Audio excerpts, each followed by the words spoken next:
26 वर्षों में 17,000 से अधिक डॉक्टर बना चुका बिहार एवं झारखंड के छात्रों के बीच विश्वसनीय संस्थान गोल। मैं कह रहा हूँ कि वो पहले बताना पड़ेगा कि आप हिंदू हैं कि नहीं है। पहले तो उनको खुद जानकारी नहीं कि वो हिंदू हैं कि नहीं है। तो किशनगंज से चुनाव लड़ते हैं तो कहाँ तक? अब किशनगंज से लड़े, रावलपिंडी से लड़े, उससे हमको क्या लेना देना है। उनका दल जिसको जहाँ देता है वो लड़े। आरजेडी के वरिष्ठ नेता मनेर से विधायक भाई वीरेंद्र हमारे साथ हैं। केंद्रीय मंत्री हैं गिरिराज सिंह, वो हिंदू स्वाभिमान यात्रा पर बिहार का दौरा करेंगे। मैं ये सवाल पहले करूंगा कि वो हिंदू हैं या नहीं है। जिनके पूर्वज और पुरखा आजादी की लड़ाई में अंग्रेजों का साथ दिया है, वो हिंदू कैसे हो सकता है। उस समय हिंदू, मुसलमान, सिख, ईसाई सब ने अपनी जान की कुर्बानी देकर इस देश को आज़ाद कराया था, अंग्रेजों को भारत छुड़ाने का काम किया था।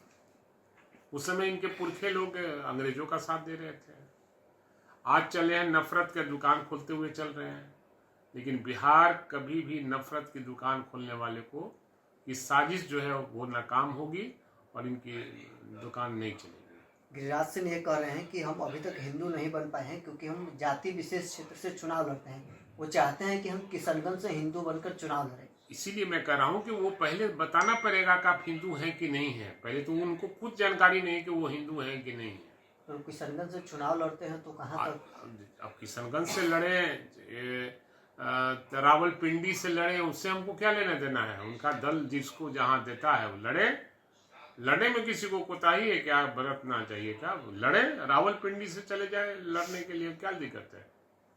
आपके नेता भी दूसरे चरण की यात्रा? अरे हमारे नेता दूसरे चरण के यात्रा में जा रहे हैं। देखा देखी सब राजनीति करने वाला लोग यात्रा पर निकल रहा है।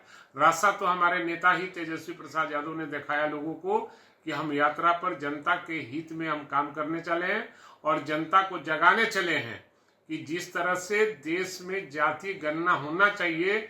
देश के प्रधानमंत्री और बीजेपी की सरकार नहीं चाहती है कि देश में जाति गणना हो। बिहार में जाति गणना हुआ आदरणीय तेजस्वी प्रसाद यादव के प्रयास से और मुख्यमंत्री के सहयोग से यहाँ जाति गणना हुआ और जो आरक्षण का दायरा बढ़ाया गया था उस आरक्षण को 9वीं अनुसूची में शामिल करने के लिए भी हमारे नेता निकले हैं। दूसरे यात्रा में निकलेंगे 16 तारीख से।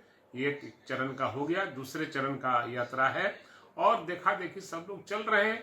हम तो मुद्दे को लेकर चल रहे हैं। इनके पास मुद्दा है क्या? केवल नफरत की दुकान खुलने के अलावा इनके पास मुद्दा है क्या? हमारे पास मुद्दा ही मुद्दा है और देश के हित में हम जाति गणना कराना चाहते हैं। हर जाति को अपने जाति की संख्या जानने का अधिकार है और बजट में क्या प्रावधान उस जाति के विकास के लिए हो रहा है ये जानने का अधिकार है। हर जाति के लोगों को अधिकार है। इसलिए हम चाहते हैं हमारे नेता जाति गणना देश में हो, गणना हो और बिहार में जो जाति गणना होकर और आरक्षण का दायरा बढ़ाता उसको 9वीं अनुसूची में शामिल करने का क्या यात्रा है और लोगों को जगाने का काम करेंगे। एक अंतिम सवाल रहेगा, बेगूसराय में मूर्ति विसर्जन के दौरान पत्थरबाजी हुआ, वो किनका क्षेत्र है? केंद्रीय मंत्री। ये लोग जानबूझकर अपने से ये सब करवाते हैं और नफरत पैदा करवाना चाहते हैं, हिंसा फैलवाना चाहते हैं। ये बीजेपी वाले का यही काम है और कोई काम नहीं है। चलिए, आरजेडी के वरिष्ठ नेता मनेर से विधायक भाई वीरेंद्र हमारे साथ थे जिन्होंने सभी सवालों का जवाब दिया है। बहरहाल इस क्रम में इतना ही। आप बने रहे न्यूज़ 4 नेशन के साथ।